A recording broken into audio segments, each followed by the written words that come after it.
धान क्रय केंद्र प्रभारियों को, नोडल अधिकारियों को भी सख्त निर्देश दे रखे हैं कि पहली सजा है उनको उनकी एफआईआर कराऊंगा और जेल भेजूंगा अगर किसी ने दलाली या बिचौलियों के माध्यम से कोई भी किसान के खिलाफ कार्रवाई करी तो।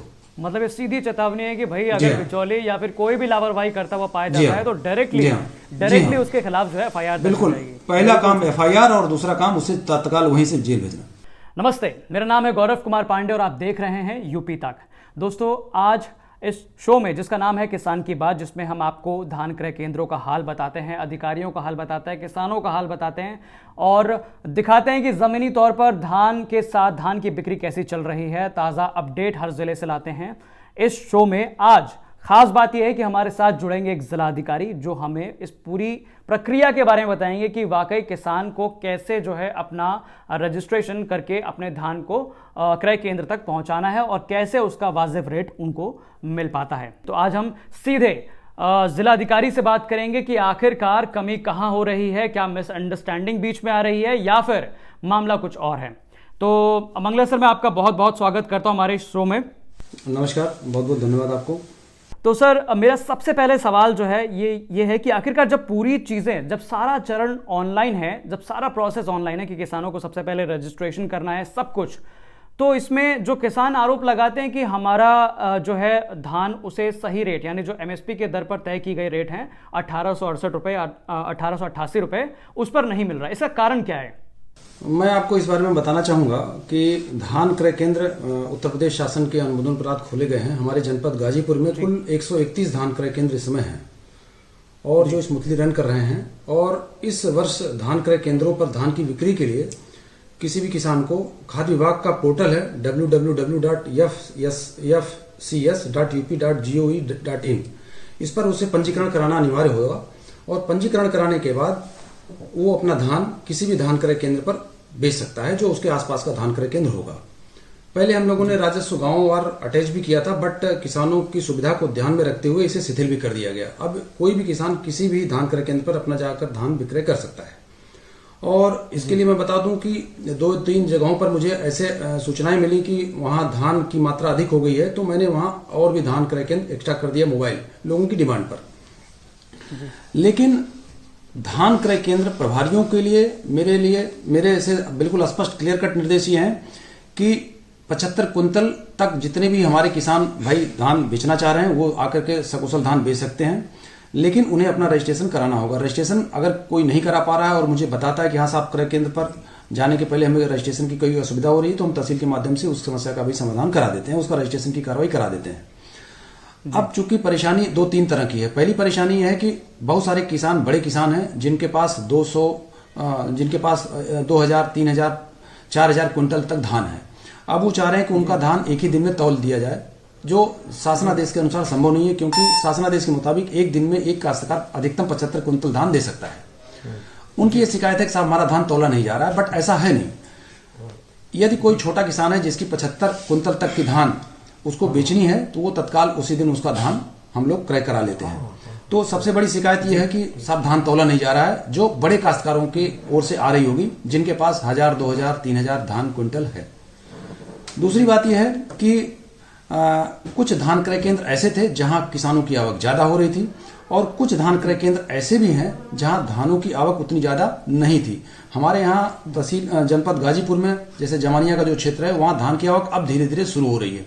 शुरू में चूंकि ये धान क्रय केंद्र 15 अक्टूबर से चल रहे हैं और फरवरी तक चलेंगे।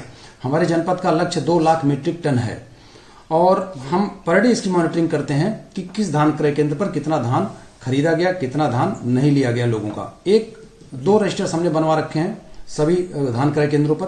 पहला है कि यदि कोई किसान आता है तो अपना सीरियल दर्ज कराएगा।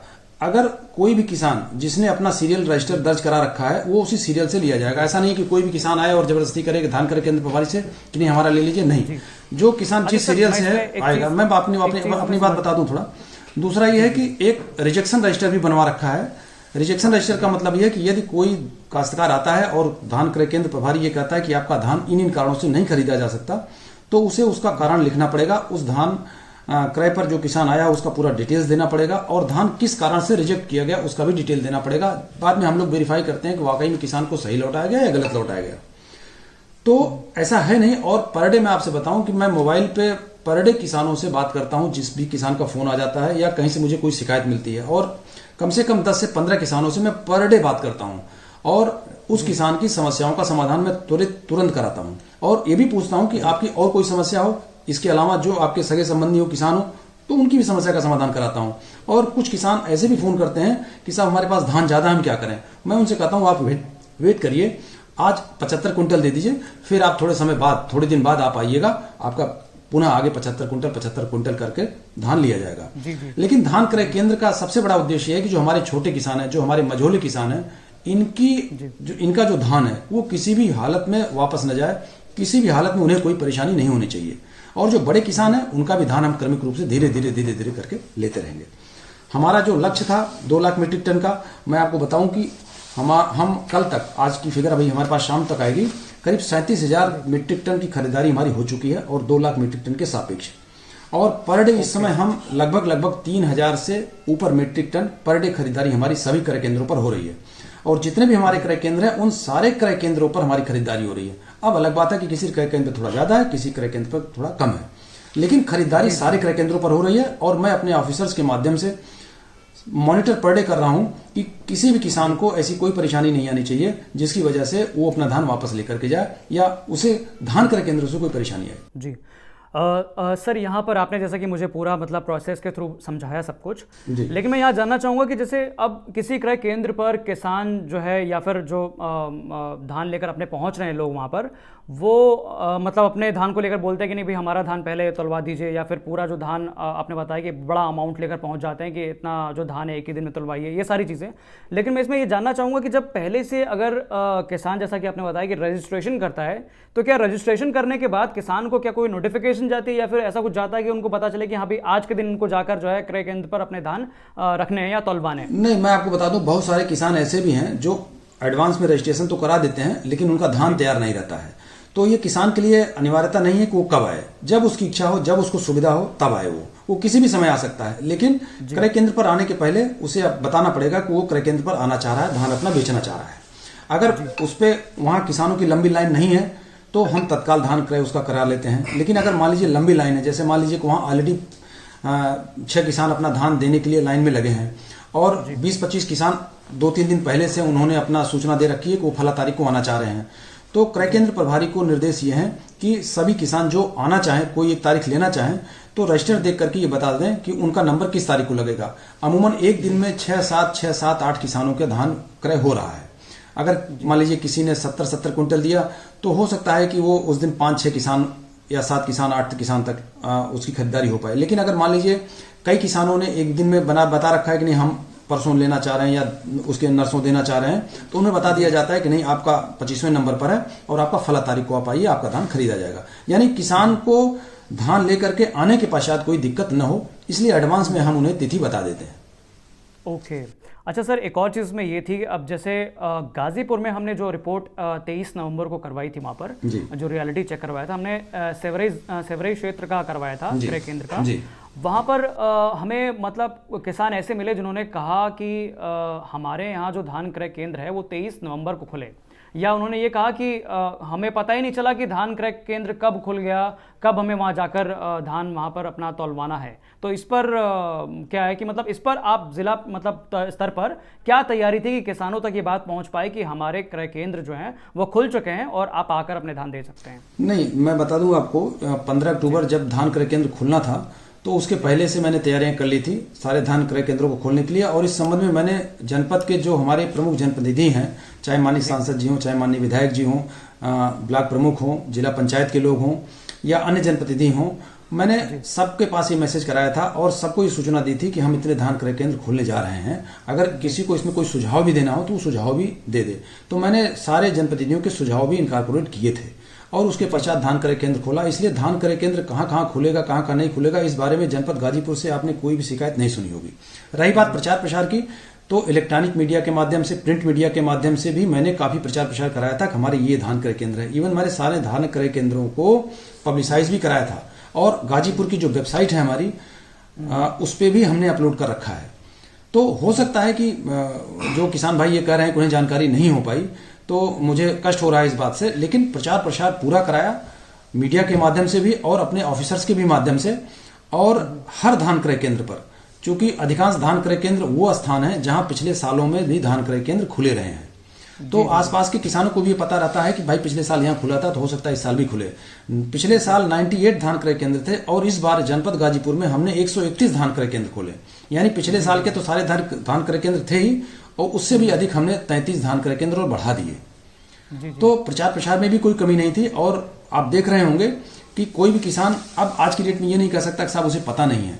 और मैं तो सारे जनप्रतिनिधियों से ये भी कह रहा हूँ, सारे काश्तकारों से, सारे किसान भाइयों से भी ये कहता हूँ कि आप अगर किसी क्षेत्र में यह समस्या हमें बताते हैं कि साहब यहाँ कई किसान ऐसे हो गए जिनका कई हजार कुंटल या कई सौ कुंटल धान इकट्ठा हो गया और हमें ले जाने में परेशानी है, तो हम वहाँ अस्थायी तौर पर भी एक धान क्रय केंद्र 15 दिन के लिए, 20 दिन के लिए अस्थायी तौर पर खोलकर उनका धान तौला करके, खरीद करके और फिर वहां से कहीं और शिफ्ट कर देते हैं। यानी हम मतलब पूरी तरह से ये कह सकते हैं कि अगर किसी भी जिले के अगर किसान को कोई समस्या आती है धान के केंद्र से रिलेटेड, तो वो डायरेक्टली अपने जिलाधिकारी को फोन कर सकते हैं, उनसे बात कर सकते हैं, उनसे राय ले सकते हैं। बिल्कुल, मैं हमेशा 24 घंटे उपलब्ध रहता हूं। अगर कोई रात में 12 बजे भी हमारा किसान भाई या कोई भी जनपद का व्यक्ति फोन करता है, सरकारी नंबर है, सबके पास है, मैं बहुत सारे लोगों को अपना प्राइवेट नंबर भी दे रखा हूं, फोन करते हैं, फोन रिसीव करता हूं और उनकी समस्याओं का निदान भी करता हूं। और खासकर किसान भाई की समस्या तो प्रायोरिटी पे है, क्योंकि मैं अगर किसी किसान ने ये कहा कि साहब धान क्रय केंद्र पर आया हूं, मेरी समस्या ये है, तो मैं सबसे पहले कहता हूं कि आप मेरी धान क्रय केंद्र के प्रभारी से बात कराइए।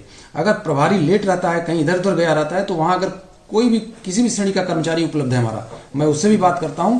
और जब तक उस किसान की समस्या का समाधान नहीं करा देता हूं तब तक शांत बैठता नहीं हूं, और वो किसान मस्त होकर खुश होकर ही जाता है। जी अच्छा सर, ये क्रय केंद्रों के बारे में मुझे कुछ समझाइए कि मतलब क्रय केंद्र जैसे आपने बताया कि गाजीपुर में पहले 98 थे, अब जो है 121 के आसपास हैं। 131, तो ये 131। अच्छा 131 है। तो बेसिकली ये जो आपने क्रय केंद्र बढ़ाए, वो क्रय केंद्र कैसे बढ़ते हैं, उनके प्रभारी कैसे नियुक्त किए जाते हैं और ये कौन प्रभारी होते हैं उनके? देखिए, जो क्रय केंद्र होता है वो धान की आवक के आधार पर होता है। हम लोग ये सर्वे कराते हैं कि भाई धान कहाँ कहाँ ज्यादा किसान है, जहां जहां धान की आवक होगी जी। और इस बारे में हम किसानों के साथ साथ जनप्रतिनिधियों से भी मदद मांगते हैं, क्योंकि जनप्रतिनिधियों को, चूंकि लोकल के होते हैं, उन्हें अच्छी जानकारी होती है अपने क्षेत्र के बारे में।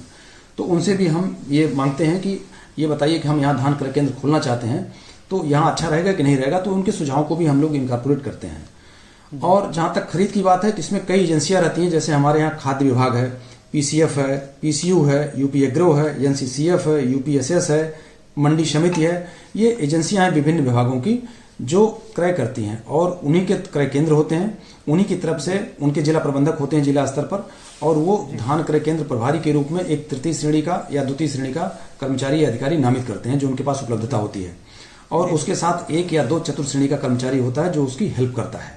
अमूमन क्रय केंद्र ऐसी जगहों पर खोले जाते हैं जहां धान को डंप करने की कोई सुविधा हो, शेड हो, जिससे धान खराब न होने पाए, और 1 दिन 2 दिन 3 दिन के अंतराल पर वो मिलर्स जो अटैच होगा, जो भी मिल, वहां वो धान को डिस्पैच कर सके, भेज सके और वहां डिलीवर कराया जा सके।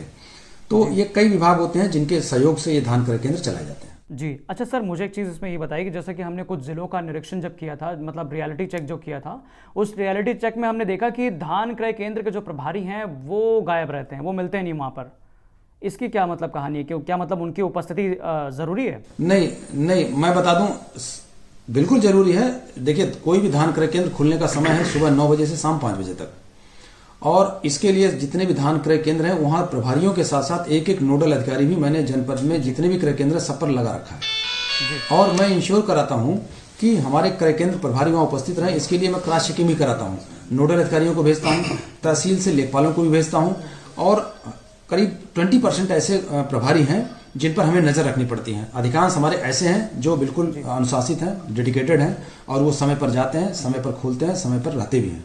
लेकिन चूंकि शुरू में ही मैंने इतनी सख्ती कर रखी है और मैं आए दिन इसकी बैठक करता रहा हूं, आज भी मैंने शाम को 6 बजे सारे नोडल ऑफिसर, सारे क्रय केंद्र प्रभारी और जो विभिन्न विभागों द्वारा ठेकेदार नामित किए गए हैं वहां से धान को डिस्पैच कराने के लिए, वहां से डंप धान को उठाने के लिए उन्हें भी बुला रखा है, क्योंकि 2-3 जगहों से मुझे शिकायत आई है कि धान वहां से अभी हटे नहीं है, धान हटाया नहीं गया है, धान डंप है। तो मैं मॉनिटर माइक्रो लेवल पे जाके करता हूं, एक एक प्रभारी के साथ बात करता हूं, और जिस भी जनप्रतिनिधि की या किसान की शिकायत आती है उस एक शिकायत पर बात करता हूं, बाकायदे नोट करता हूं मैं कि किस गांव की किस किसान की शिकायत आई। तो मैं इंश्योर कराता हूं और नोडल अधिकारियों को और हमारे जो राजस्व विभाग के कर्मचारी हैं उनके माध्यम से क्रॉस चेकिंग कराता हूं कि क्रय केंद्र प्रभारी वहां उपस्थित रहे, और जो उपस्थित नहीं रहते हैं उनके खिलाफ मैं कार्रवाई भी करता हूं। वैसे आज की डेट में सारे हमारे धान क्रय केंद्र प्रभारी मौके पर पहुंच रहे हैं। तो सर बेसिकली आपने जैसे बताया कि आपने मतलब इस पर एक्शन भी लिया है, तो अभी तक ऐसे कितने प्रभारी मिले जो जिन पर आपने एक्शन किया?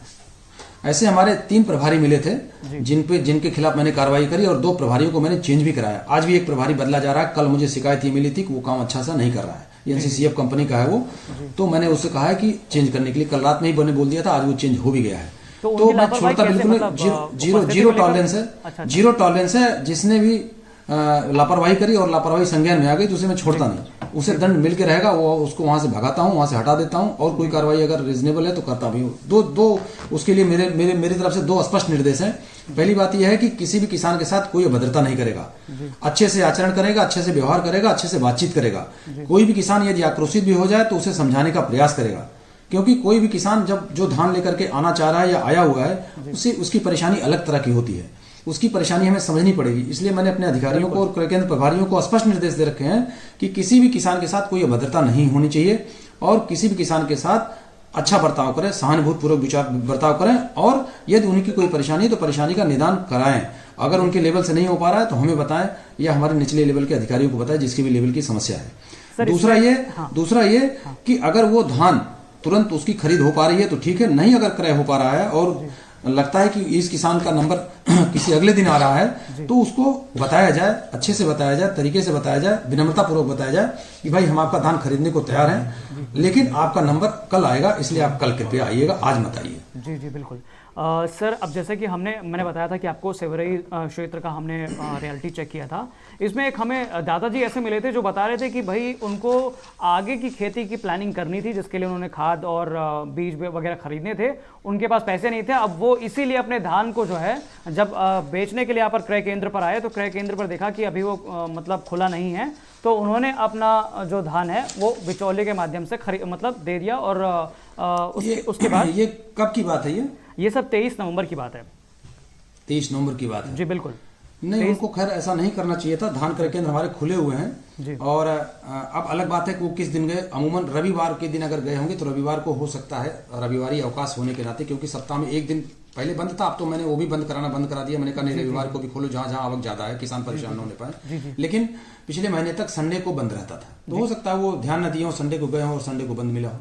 जी अच्छा सर, इसके अलावा जैसे प्रदेश की मतलब अगर गाजीपुर जिले की ना बात करूं, सिर्फ पूरे प्रदेश की बात करूं, तो पूरे प्रदेश में अभी तक हमने जितने भी रिपोर्ट किए हैं, सब रिपोर्ट में हमें ये देखने को मिला है कि कहीं कहीं मोस्ट प्रोबेबली जहां किसान पहुंच जाता है धान क्रय केंद्र पर, और क्योंकि लंबी लाइनें रहती है, लंबी कतार रहती है, जिस कारण वो जो है जल्दी से मनोबल उसका टूट जाता है, हताश हो जाता है, और उसके बाद वो अपना धान बिचौलियों को बेच देता है औने पौने दाम पर, और वही बिचौलिए उसी धान को लेकर वापस अधिकारी के पास आ जाते हैं और उसको बेच देते हैं 1868 रुपए पर।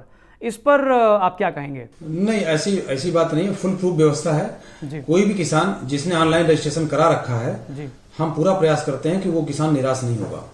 अब अलग बात है कि अगर किसी क्रय केंद्र पर ज्यादा भीड़ हो गई है तो हमने इतनी छूट दे रखी है कि वो दूसरे क्रय केंद्र पर जाकर के बेच सकता है। आज की डेट में रिस्ट्रिक्शन एरिया का बिल्कुल नहीं रह गया है। अगर उसके बगल वाला क्रय केंद्र जहां भीड़ ज्यादा है तो साइड में भी और दूसरे धान क्रय केंद्र वहां भी जाएगा तो उसकी धान खरीद जाएगी। लेकिन चूंकि पीक सीजन चल रहा है तो बहुत सारे किसान धान लेकर के आ रहे हैं।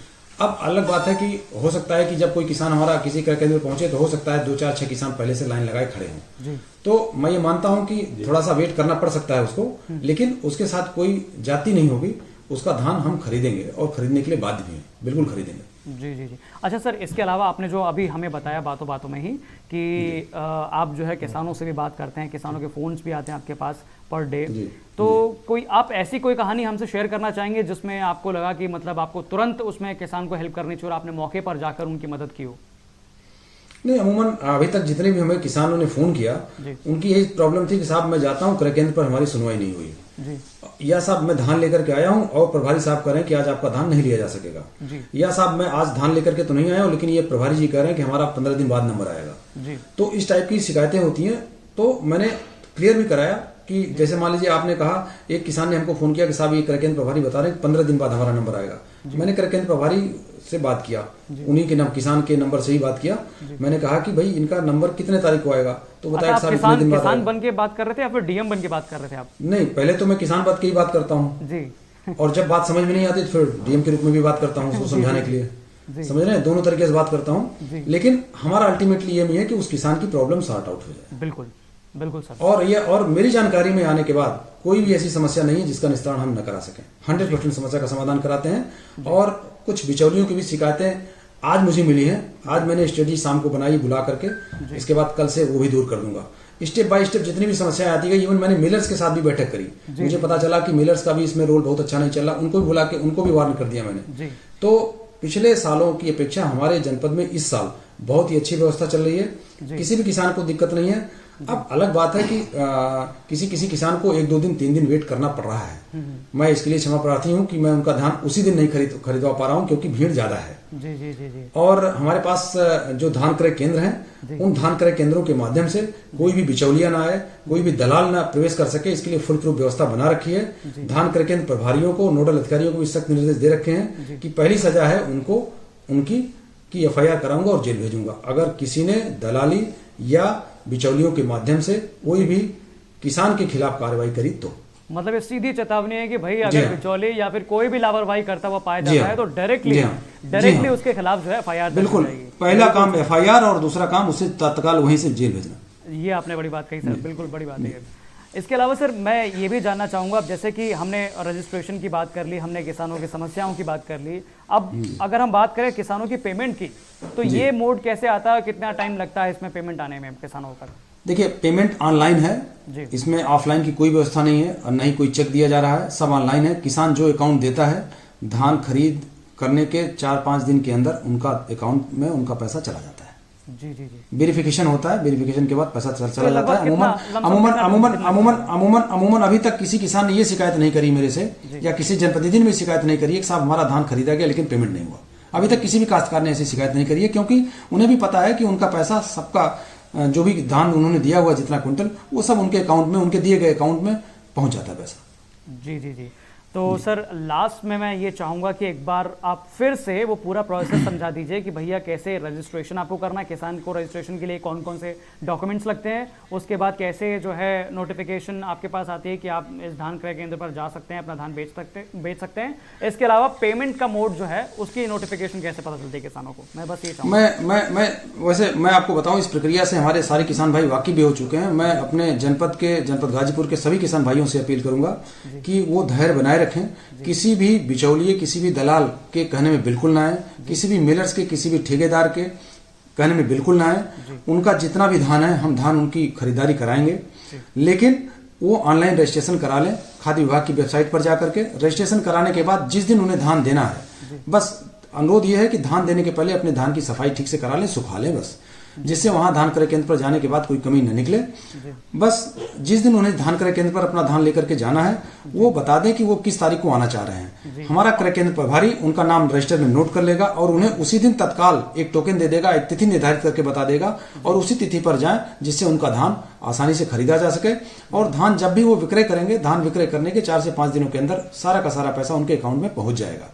जी जी जी। तो बेसिकली हमने देखा कि जो भी किसान भाई हैं जो क्रय केंद्र तक पहुंचते हैं अपने धान को लेकर, वो हताश ना हो, लंबी लाइनों को देखकर परेशान ना हो, और ये ना सोचे कि उनके साथ न्याय नहीं होगा या फिर उनका धान नहीं लिया जाएगा। नहीं, बिल्कुल हताश होने की जरूरत नहीं है। जब तक देखिए, ये सिस्टम पूरा उन्हीं के लिए है, पूरा जिला प्रशासन उन्हीं के लिए, उन्हीं की मदद के लिए, उन्हीं के सहयोग के लिए है।